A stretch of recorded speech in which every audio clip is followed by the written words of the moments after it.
어린아이와 같이 순진한 모습, 좀 자연스러운 모습, 꾸밈이 없는 우리에게 진실한 마음, 있는 걸 있다고 하고 표현할 수 있는 그런 마음, 오늘 동심의 마음을 우리 하나님 앞에 갖고 우리의 마음이 먼저 즐거워지고 꿈을 갖고 우리 5월달을 좀 재밌고 즐겁고 기쁘게 행복하게 서로 간에 우리의 역할을 잘 감당하면서 살 수 있기를 주님의 이름으로 축원합니다. 인간은 태어나면서 가정 안에서 삶을 시작하고 가정에서 삶을 마무리하는 존재입니다. 가정은 인간의 삶을 시작하는 이런 공간일 뿐만 아니라 인간이 인간답게 자라는 터전이기도 합니다. 그러므로 가정은 인생의 출발과 종결을 모두 지켜주는 정신적인 공간입니다. 사람이 사람답게 되기를 배우는 최초의 학교가 바로 가정이다 하는 겁니다. 요즘에 이 가정의 문제, 사실 최근의 문제는 아니고 우리 역사가 시작되는 인류 역사에 고질적으로 있어졌던 일이기도 합니다. 그러나 표면적으로 드러나는 여러 인권의 문제가 두드러지면서 더욱더 안타깝게 전해지고 있는 소식들이, 믿음의 가정, 그것도 말씀 안에 있다고 하는 가정에서 자녀를 학대하여 죽이는 그런 정의 사건도 있고, 또 친척이 또 부모가 어릴 때에 때려서 여러 이를 죽이는 사건도 있고, 또 같이 이렇게 채팅하고 만나서 사람들이 만나주지 않는다고 해서 이 모녀 세 가족을 다 이렇게 김태현이 세저 모녀 이 사건으로 부르지 말고 김태현 사건으로 불러달라, 이렇게도 이야기하는 그런 도발적인, 도로에서도 길에서도 엄청난 사건들이 지금 일어나고 있는데, 그 배후를 보면 거의가 다 어릴 때 가정에서 폭력을 당한 사람들이라고 하는 반사회적인, 반인륜적인 모습으로 이렇게 나타나는 현상들이 있다고 하는 사회학자, 심리학자들의 이야기입니다. 그렇다 보면 이 가정은 정말 중요하던 그런 과정이다. 정말 아름다운 이 가정이 얼마나 소중하고 얼마나 필요한 것인가 하는 것을 생각하게 합니다. 이 유명한 프랑스 작가 빅토르 유고라라고 하는 사람은 이 집과 이 가정의 차이를 이렇게 이야기를 했습니다. 집은 좋은 재료로 세워지지만 가정은 사랑의 행위로 세워진다.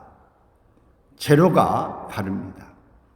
집은 수십 년 동안 지탱되지만 사랑으로 세워진 가정은 수천 년간 지탱된다고 그럽니다. 오늘 수많은 사람은 쉽게 없어질 집에는 큰 관심과 투자를 아끼지 않습니다. 그러나 자손 대대로 이어지는 가정에 대해서는 소홀한 감이 있습니다. 무관심한 이런 감이 많이 느껴집니다. 특별히 우리 어릴 때 이야기를 하면 젊은 사람들은 어릴 때 그 이야기하고 지금 세대가 다르지 않냐고 이야기합니다. 그러나 살아온 그런 시대의 이야기이기 때문에, 또 경험이기 때문에 그 이야기를 또 하게 되어지는 것이죠. 제 때는 물론 여기에 더 오래 사신 분도 계시지만 집이라고 하는 개념은 지금 같은 아파트 개념도 아니고 화스러운 어떤 좋은 것들을 말하지도 않습니다. 생각할 수도 없었습니다. 결혼할 때에 숟가락 또 그릇 이것이면은 출발할 수 있었습니다. 그런데 요즘에 우리는 집을 사야 되는데 언제 사느냐, 20, 30대에 그 집 때문에 모든 그 투자하고 또 안타깝게 빚을 내서 우리는 이렇게는 못 산다고 하는 그런 표현들을 하고 있는 삶을 보면 참 안타까기 짝이 없습니다. 최근에 이 대전의 이 둔산동 쪽에 탐방동 둔산 그쪽에 새로 진 28평짜리 아파트가 10억 간다고 하는 말을 듣고 깜짝 놀랐습니다. 아, 대전도 10억이 가는구나. 그 30평도 넘지 않는 28평짜리가 10억이다. 야, 도대체 그 집 하나가, 그 살고 있는 집이 그렇게 올랐다고 한다면 얼마나 이게 화폐 가치가 떨어진 건가, 얼마나 이 집에 대한 이 열기가 높은가 하는 것을 보게 되어집니다. 10억이라고 생각하면 월급 생활하는 사람이 평상시에 얼마를 몇 년을 벌어야 집을 살 수 있을까? 엄두가 나지 않는 가격입니다. 그렇기 때문에 더 많은 사람들이 초조하고 불안할 수 있습니다. 그러나 우리가 이 재료로 건축자로 지어진 이 하우스에 너무 집착하다 보니 결혼도 하지 못하고 모든 인간관계도 제대로 이루어지지 못하고 있는 일들이 가정에서도 온통 이 집에 대한 문제, 물질에 대한 문제로 더 급급해 가고 있는 것들이 안타까운 부분이 많습니다. 가정은 이것은 그저 물질로만 되어지는 것은 아닙니다. 사랑으로 지어져가는 일이기 때문입니다. 그래서 이 가정은 정신적인 공동체인 이 가정으로 우리가 만들어 가야 할 것입니다. 행복한 가정은 소유가치의 이 존재로 이루어지고 있지 않습니다. 소유가치에서 존재가치로 변화되어야 합니다. 뭘 가졌느냐가 아니라 네가 아들이어서, 당신이 나의 부모여서, 당신이 나의 할머니 할아버지여서, 내 이웃이어서 얼마나 좋은지 모르겠다고. 오늘 그 존재 가치에 대한 우리의 모습이 더 좀 집중되어졌으면 좋겠다 하는 마음이 간절합니다. 모든 것은 물질로, 모든 직장은 그 금액이 얼마냐에 따라서 그 가치를 결정해서는 안 됩니다. 그 사람의 모습도 어떤 옷을 입었느냐, 어느 직장을 다니느냐, 금액을 얼마를 받느냐가 중요하지 않습니다. 더 금액을 많이 받는 거라면 어떠면 택배를 하고 요즘에 한 분들이 더 돈을 많이 받는지도 모릅니다. 물론 그분도 똑같지는 않지만 대기업이나 아니면 많이 뛰어서 오늘 더 투자를 해서 주식을 해서 더 많은 소득을 얻고 있는 사람들이 더 존경을 받고 더 가치 있는 그런 삶이 돼야 되겠죠. 그러나 가치는 그렇게 매겨서는 안 됩니다. 사도 바울은 에베소 교회의 가장 중요한 기독교 교리를 가르친 후에 우리가 어떻게 살아가야 하는지를 윤리적인 면에서 말씀하고 있습니다. 특별히 그리스도인의 가정생활에 관한 윤리를 교훈하는 것입니다. 부부관계 및 부모와 자녀 간에 지녀야 될 생활 윤리를 말씀하고 있습니다. 그렇다면 본 말씀을 통해서 아름답고 행복한 가정은 어떤 가정인가? 먼저는 부모님을 섬기고 효도하는 가정입니다. 본 말씀 1절 이하를 같이 읽겠습니다. 자녀들아, 주 안에서 너희 부모에게 순종하라. 이것이 옳으니라. 내 아버지와 어머니를 공경하라. 이것은 약속이 있는 첫 계명이니 이로써 내가 잘 되고 땅에서 장수하리라. 부모를 향한 그리스도인들의 책임을 말하면서 이것이 약속 있는 첫 계명이다, 이렇게 말씀합니다.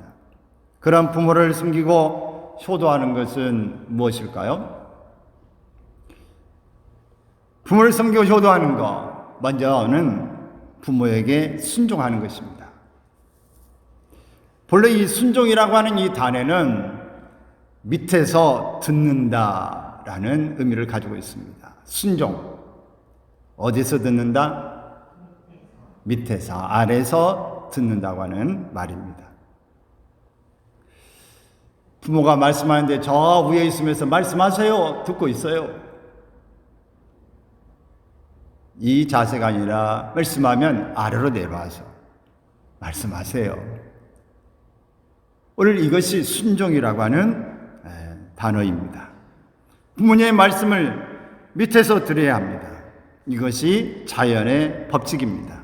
그래서 본문에는 너희 부모에게 순종하라. 이것이 옳으니라 말씀하고 있습니다. 인간으로서 당연한 이치를 말하고 있습니다. 순종한 부모를 존경하며 따르는 것입니다. 또 부모의 인격과 명예를 인정하고 높이는 겁니다. 모든 사람은 인격이 있는데 오늘 다 어린아이도 인격이 있고 청년도 있고 학생도 있고 노인도 있고 장년도 있고 누구나 다 인격이 있습니다. 사람이기 때문에 오늘 어른이라고 더 큰 인격이고 어린아이라고 작은 인격이고 그렇지는 않습니다. 그러나 거기에 따른 우리의 모든 이 존경, 명예를 인정하고 높이는 그런 인격을 우리가 기억하는 모습이 있어야 합니다. 또 순종에는 부모님을 자랑하는 마음이 있어야 합니다. 부모 자체로, 낳아준 것 자체로, 물론 낳아주기만 하면 다냐? 어릴 때부터 잘 양육도 하지 못하고 학대하고 내 모든 것들이 다 빗나갈 수밖에 없는 삶을 나는 거쳐왔다. 내 성장했다. 그렇게 아우성치고 또 원망스러운 이 말을 할 수 있는 사람도 많이 있습니다. 그러나 오늘 우리의 태생이 부모로부터 왔고 또한 학대뿐만 아니라 많은 받은 것 배려가 없이는 사랑이 없이는 여기까지 내가 올 수 없었다고 하는 이 한 가지 이 사실 앞에서 우리는 또 다른 생각으로 우리가 이 부모 앞에서 행해야 할 것입니다. 둘째는 이 효도는 부모를 공경하는 것입니다. 공경이라고 하는 단어는 무겁다, 무게를 둔다라고 하는 뜻입니다. 즉 부모의 가치를 존중한다고 하는 의미입니다. 이것은 윤리 수준을 넘어서 부모를 소중히 여기는 태도를 가르치고 있습니다. 솔몬 왕은 임금이면서도 그가 그의 어머니 밧세바의 그 어머니를 그가 왕이 되고 난 다음에도 그 앞에 절을 했습니다. 그리고 그 영화를 본 거 기억나십니까? 그 옆에 초창기에 의자를 하나 왕의 보좌 옆에다가 두고 어머니를 거기다 앉혔습니다. 이것은 그의 어머니를 공경한다고 하는 말입니다. 물론 다윗 왕은 세상을 떠났죠. 또 요셉은 애굽의 총리가 되어주고 난 다음에 그 형제들이 찾아왔고 자신이 바로 형제들의 동생 요셉이란 사실을 밝힌 다음에 그의 아버지를 모시고 오라 합니다. 그래서 수많은 이 마차와 이 노새를 보내서 그의 아버지를 모시고 와서 공경합니다. 그리고 그가 세상을 떠났을 때에 야곱이 세상을 떠나자 70일 동안을 애곡하며 그를 그 유언에 따라서 고향으로 가나안으로 보내드리게 됩니다. 그가 유치해 있을 때 부모를 공양하고 그가 죽었을 때에 화스럽게 예법대로 장례를 치르는 것을 볼 수 있습니다.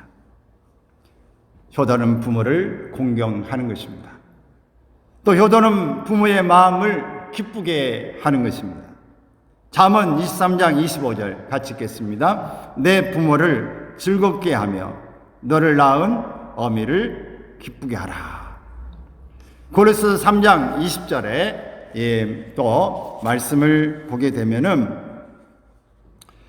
자녀들아 모든 일에 부모에게 순종하라. 이는 주 안에서 기쁘게 하는 것입니다.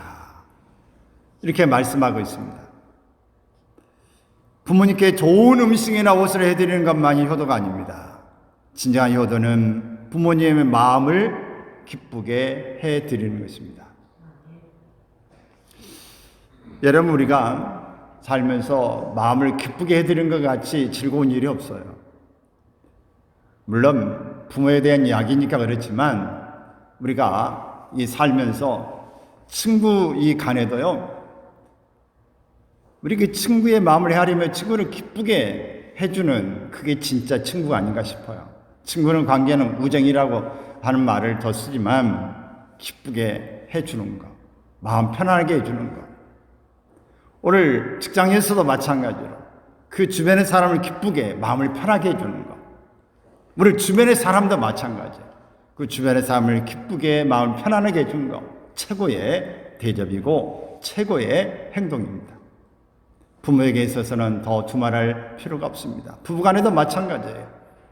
물론 부부의 도는 또 성경에 따로 말씀하고 있지만 우리가 이 기쁘게 하고 즐겁게 해주는 것입니다. 어제가 월삭 예배였죠. 우리 월삭 예배는 강조해도 참석한 사람들이 참 적어서 월삭 때 참 안타까운 마음이 있습니다. 이 월삭에 하나님이 5월달은 우리 교회에 우리가 어떻게 살아가기를 원하실까? 그들 고민 기도하면서 하나님이 뭘 원하실까? 그 주제는 마음을 즐겁게 하라. 따라서 합시다. 마음을 즐겁게 하라. 5월에 하나님이 우리가 살아야 될 지침입니다.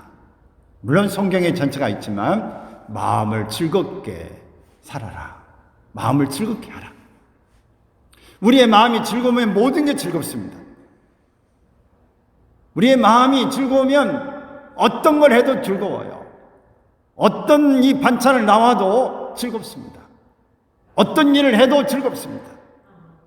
뭘 봐도 즐겁습니다. 근데 우리의 마음이 즐겁지 않으면 모든 게 어떤 것도 우리의 보는 것들이 삶이 즐겁지 않습니다. 그래서 우리의 마음을 즐겁게 하라는 것이 5월에 우리에게 주시는 하나님의 마음입니다.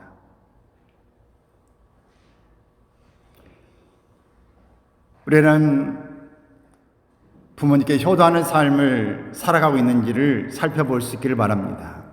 효도는 언제나 할 수 있는 게 아닙니다. 효도는 부모님이 세상을 떠나시면은 더 이상 할 수가 없습니다.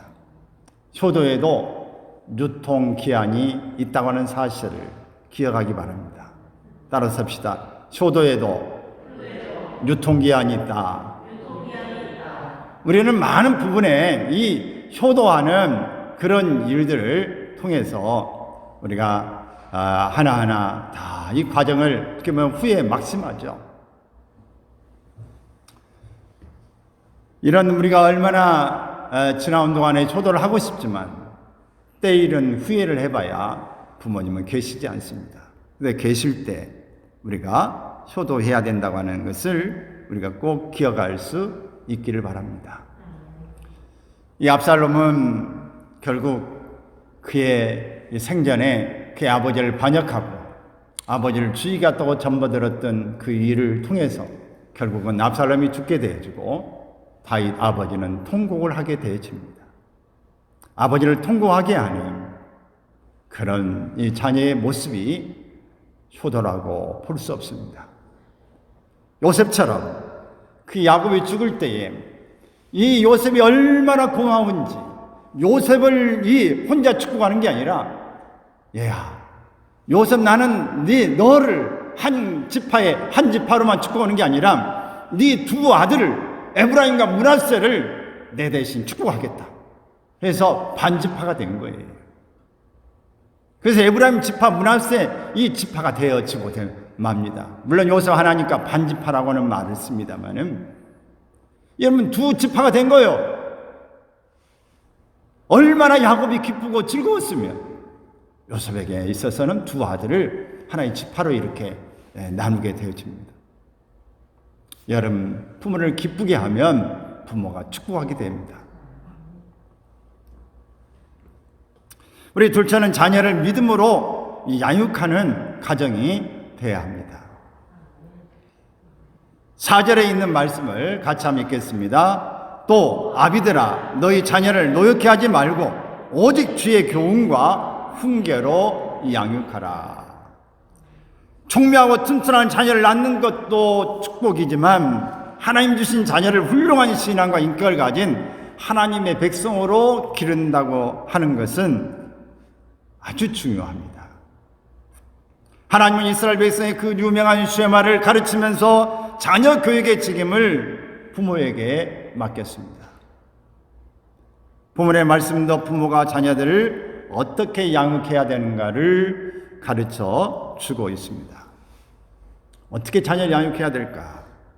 먼저는 자녀를 노엽게 하지 말라고 하는 것입니다. 자녀를 노엽게 하지 말라. 이 본문에 노엽게 하지 말라고 하는 이 말에 이 세번역 성경으로 보게 되어지면은 이 말씀 골로새 3장 21절 여기에는 이 세번역 성경에 보면 자녀에게 상처를 입히지 말라. 또 자녀의 마음을 성나게 하지 말라. 여러분 노엽게 하지 말라. 여러분 간혹 보면은 저도 그런 기억이 있었던 것 같아요. 많이는 크게 여러분 기억나진 않은데 그의 마음에 무슨 말하면 막 화가 나는 어릴 때 그 화가 나게 만드는 그런 그 언어가 있었던 것을 기억합니다. 이 이야기는 바로 이 본문에서 노엽게 하지 말라라고 하는 말은 상처를 입을 수 있는 말이고 마음에 성나게 하는 그런 말을 말합니다. 부모는 자녀에게 이런 언사를 사용하면 안 됩니다.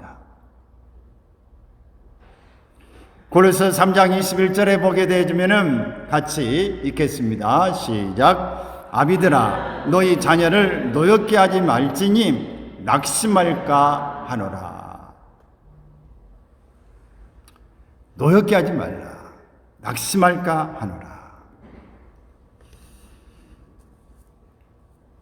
노엽게 하지 말라고 하는 이 말은요, 어떤 말인가?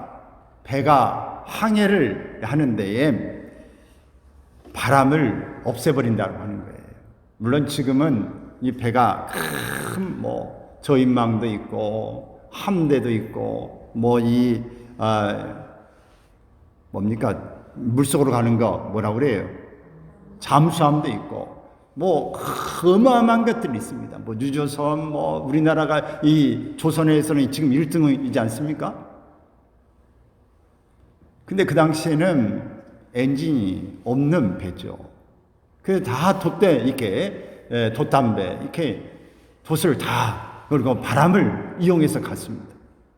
다 이렇게 노를 젓고 바람을 이용해 가는데 배가 항해를 하는 데에 이 바람을 없애버리는.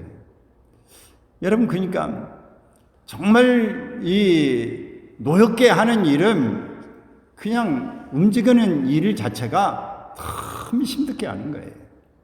여러분 여러분 속에 이야기를 하면 기억이 날 거예요. 가정에서 그렇지만 어디서 화를 나게 하는 마음이 화가 잔뜩 나면은 어떤 일이 진행이 됩니까?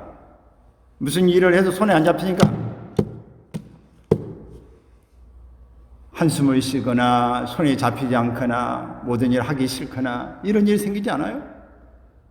의욕을 잃어버리게 만드는 이런 일들이 바로 노엽게 할 때 일어나게 되어집니다. 오늘 노엽게 하는 일이 없기를 바랍니다. 둘째는 주의 교훈과 훈계로 양육하라 라고 하는 겁니다. 주의 교훈과 훈계로 양육하라. 여기 주의 교훈이라고 하는 것은 같이 한번 읽어볼까요? 규범을 가지고 훈련한다. 혹은 분명한 지침을 가지고 훈련한다. 이게 주의 교훈이에요. 규범을 가지고 훈련한다. 분명한 지침을 가지고 훈련한다. 훈련할 때는 이 지침이 있어요. 그리고 우리나라의 조선시대나 이럴 때에 그 군사를 훈련할 때 훈련도감이라는 책을 만들어냈지 않습니까? 그래서 그걸 통해서 다 군사들을 훈련하는 거예요. 그림을 그려서 도감으로 이렇게 다 그래서 어떤 자세를 어떻게 하는가. 그래서 훈련시킬 때에 굉장히 참 편하게 또 통일성 있게 모든 것을 이렇게 잘 할 수 있는 틀을 만들어 놓게 된 거죠. 오늘 성경에 우리 주의 교훈, 하나님의 말씀의 기준에 의해서 우리가 양육해야 된다고 하는 것입니다. 규범을 설정하고 일관성 있게 가르쳐야 된다는 것인데, 여기에 양육한다는 말은 무슨 말이냐? 시작. 꽃을 기른다. 몸을 돌본다. 양육한다는 말의 그 의미가 이것입니다. 여러분 꽃을 길러보셨습니까? 꽃을 기를 때 그냥 기르지 않죠.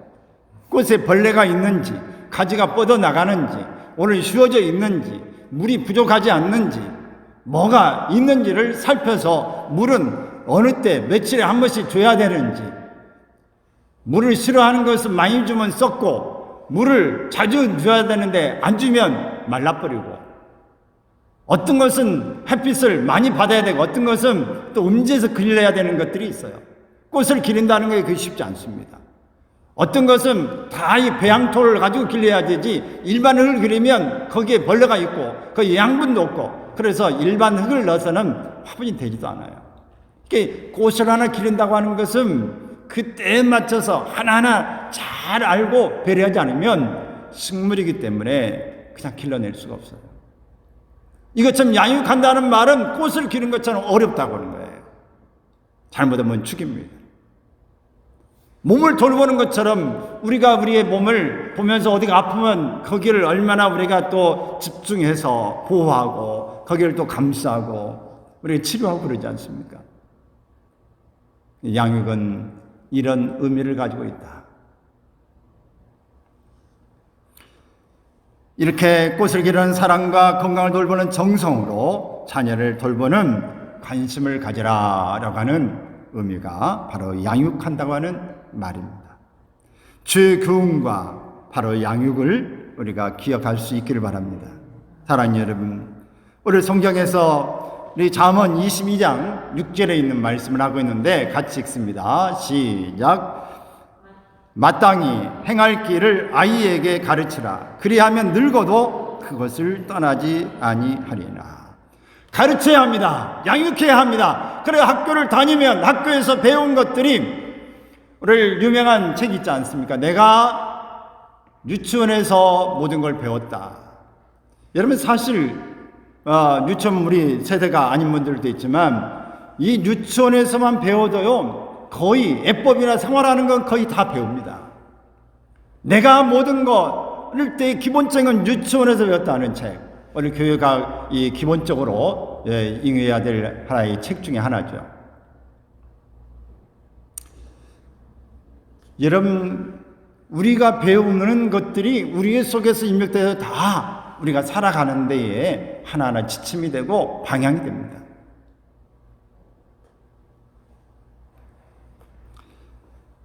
모세를 믿음으로 기른 요게벳, 사무엘을 기도로 기름 이 한나, 디모데를 말씀으로 기름 윤희계, 그의 윤희계의 어머니 또 노이스, 그 속에서부터 믿음의 계보로 이렇게 로이스와 윤희계와 디모데로 믿음의 계보가 이어지게 되어지는 것입니다.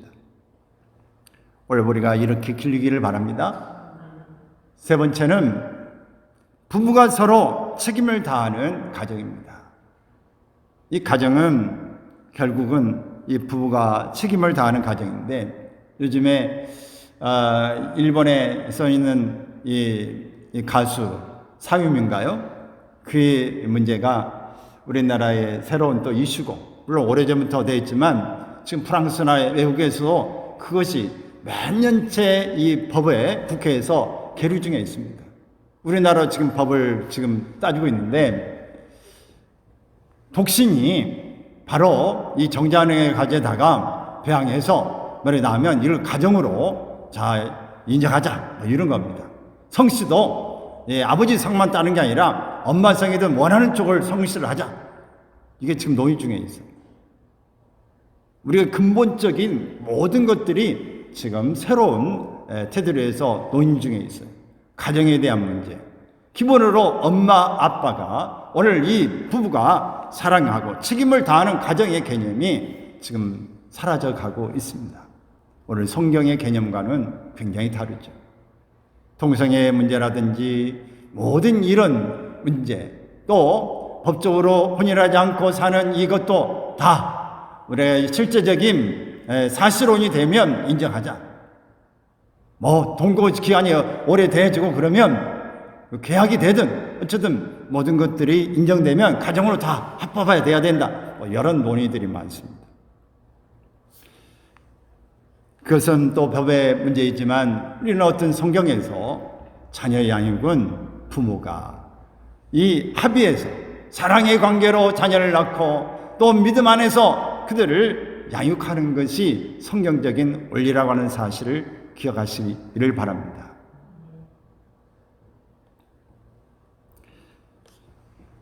아내와 남편을 행복한 관계를 이끄는 절대 원칙은 바로 순종과 사랑의 관계입니다. 이 관계는 질서에서 나오고 질서는 권위에서부터 나오게 되어집니다. 평등이라는 것도 참된 권위 아래서 생기는 제도고 권위가 무너지면 모든 것들이 무너집니다. 가정에서 이 남편의 권위가 무너지면 오늘 이 아내의 권위가 더 올라가는 것 같았지만 남편의 권위가 무너지면 같이 무너지는 거예요. 아내의 일을 인정하지 않으면 남편만 혼자 우뚝 이렇게 쓰는 것 같아도 함께 무너지는 것입니다. 순종과 사랑의 관계입니다. 권위는 지배하라고 주신 것이 아니라 책임을 가지라고 주는 것입니다. 순종 없는 권위는 없습니다. 이것은 지배나 우월의 개념이 아닌 바른 질서의 개념입니다. 가정에서 누가 더 높냐고 따지면 안 됩니다. 함께 협력해야 됩니다. 순종과 이 바로 사랑의 모습이 우리에게 더 필요한 시대에 와 있습니다. 에베소 5장 22절 이하의 말씀을 같이 봅니다. 아내들이여 자기 남편에게 복종하기를 주께 하듯 하라. 이는 남편이 아내의 머리됨이 그리스도께서 교회의 머리됨과 같음이니 그가 바로 몸의 구주시니라. 아내에게 있어서 남편의 위치는 주님과 같다고 하는 말입니다. 또한 남편은 아내의 머리라고 분명히 말하고 있습니다. 그래서 24절 같이 읽겠습니다. 시작. 그러므로 교회가 그리스도에게 하듯 아내들도 범사에 자기 남편에게 복종할지니라. 남편에게 최고의 예우를 하고 섬기라고 하는 것입니다. 자, 행복한 가정의 두 번째 교훈은 남편의 아내 사랑입니다. 에베소서 5장 25절 읽겠습니다. 시작. 남편들아 아내 사랑하기를 그리스도께서 교회를 사랑하시고 그 교회를 위하여 자신을 주심같이 하라. 남편은 아내를 사랑하라. 교회를 위하여 그리스도께서 교회를 사랑하시고 교회를 위하여 자신을 주심같이 하라. 또 28절에 같이 읽겠습니다. 이와 같이 남편들도 자기 아내 사랑하기를 자기 자신과 같이 할지니 자기 아내를 사랑하는 자는 자기를 사랑하는 것입니다. 오늘 사랑하는 것은 그냥 주는 걸 끝난 게 아니라 그 사랑이 자기를 사랑하는 것이다.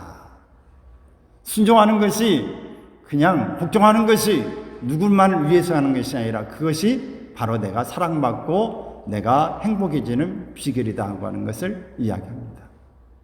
여러분, 일방적인 것은 없습니다. 그저 주고 없어지는 건 아닙니다. 오늘 의무가 없이는 오늘 우리가 권리도 주장할 수가 없습니다. 투자가 없이는 얻어지는 게 없는 것입니다. 오늘 사실 어린이 주일 가정의 이 달의 첫 번째이기 때문에 가정의 달 전반적인 설교를 했습니다마는 오늘 어린이들이 있고 오늘 꽃주일처럼 우리가 보낸다고 한다면 이 말씀을 준비하겠지만 안타깝게도 오늘 우리가 어린이가 있는데도 오늘 참석을 못했는데 그래서 이것보다는 전체적인 말씀을 우리가 오늘 나누게 되어집니다. 여러분, 끝으로 오늘 말씀을 정리합니다. 여러분, 우리가 이 살면서 우리가 이 가정에 부부간의 문제, 자녀의 양육하는 문제, 모든 효도의 문제, 이 모든 일에 우리가 공통적인 것이 있습니다. 그것은 지금 우리 여기에 권사님도 계시지만 권사님들에게 마음은 어때요? 예쁜 꽃을 보면 어때요? 즐겁게 노래하는 사람을 보면 어때요? 맛있는 음식을 보면 어때요? 멋있는 남자를 보면 어때요? 다 느낌이 있죠? 그 느낌이 뭡니까? 오늘 어린아이처럼 동심이 우리의 마음에 다 있어요. 다 누구도 없이 다 있다고 하는 사실이에요. 바다를 보면 이제 갈릴리 바다입니다만은 보면 아름다운 모습들이 우리에게 다 느껴지고요. 예쁜 동물을 보면, 꽃을 보면, 자연을 보면 다 그게 느껴지게 되죠. 우리의 삶에 일 수가 없어요. 다 넘쳐나게 되어집니다. 여러분, 우리의 마음에 동심을 회복하기를 바랍니다. 할렐루야. 동심을 회복하세요. 그래서 우리가 이 젊은 사람들만 서로 안고 있는 게 아니라 다 바라보고 있는, 오늘 나이 먹은 분도 동심의 이 모습 가운데 좋다. 나도 저럴 때가 있었는데 나도 저랬으면 좋겠다. 여러분, 우리의 마음에 동심을 회복하길 바랍니다. 오늘 동요를 가끔 들을 필요도 있어요. 어린아이 같지 않으면 천국에 갈 수 없다. 예수님께서 어린아이를 안고 축복하시면서 천국에 갈 수 있는 사람, 어린아이와 같아야 된다고 말씀합니다. 여러분, 우리의 마음은 어른입니까? 아니면은 어린아이 같은 그런 마음이 있습니까? 어린아이 같이 순진한 모습, 좀 자연스러운 모습, 꾸밈이 없는 우리에게 진실한 마음, 있는 걸 있다고 하고 표현할 수 있는 그런 마음, 오늘 동심의 마음을 우리 하나님 앞에 갖고 우리의 마음이 먼저 즐거워지고 꿈을 갖고 우리 5월달을 좀 재밌고 즐겁고 기쁘게 행복하게 서로 간에 우리의 역할을 잘 감당하면서 살 수 있기를 주님의 이름으로 축원합니다. 할렐루야.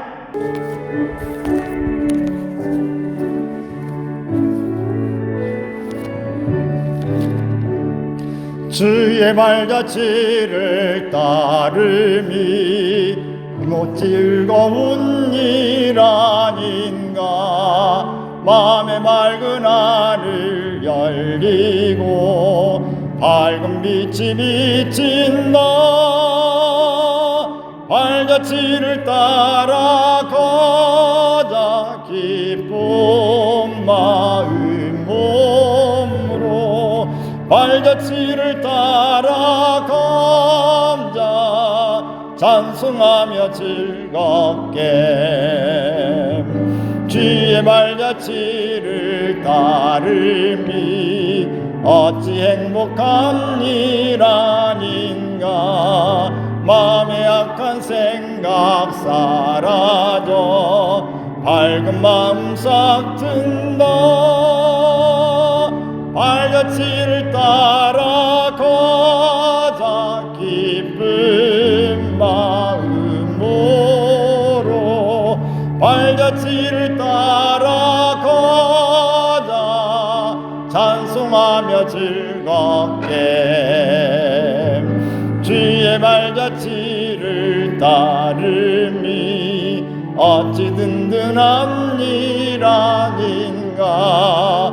마음의 두려움 빈 사라져 새로운 힘 솟는다. 발자취를 따라 가자. 기쁜 마음 몸으로 발자취를 따라 가자. 찬송하며 즐겁게 아멘.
에덴의 동산처럼 복되어라 우리 가정 날마다 양식 주사 건강하게 하시오며 은혜의 담비 내려 풍성하게 하시옵니 우리 주 하나님께 감사 찬송 드립니다. 새들의 노래처럼 즐거워라 우리 가정 약할 때 힘드시고 아플 때에 치료하며 슬플 땐 위로하고 어려울 때 보시니 우리 주 하나님께 감사기